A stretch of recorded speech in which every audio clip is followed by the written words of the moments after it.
पुत्रदा एकादशी की बहुत बहुत शुभकामनाएं। पुत्रदा एकादशी साल में 2 बार आती है, एक बार सावन के महीने में और दूसरी बार पौष के महीने में। आज है पौष माह की पुत्रदा एकादशी।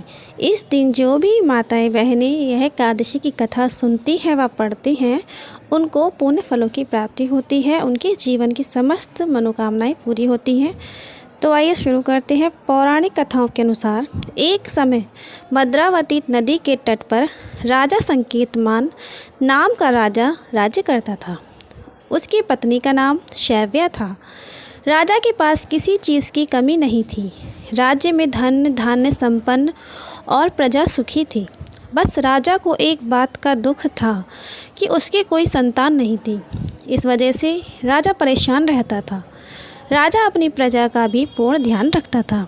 संतान ना होने के कारण राजा को निराशा घेरने लगी। वह आत्मघात के बारे में सोच रहा था।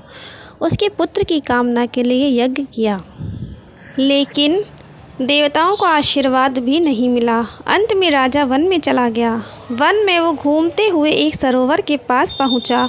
सरोवर में सभी मेंढक आदि अपने पुत्रों के साथ खेल रहे थे। राजा को इस बात से निराशा हुई। तभी रास्ते में एक मुनि का आश्रम पड़ा। राजा ने घोड़ा रोककर मुनि को प्रणाम किया। मुनि को प्रणाम कर राजा ने उन्हें अपनी परेशानी बताई।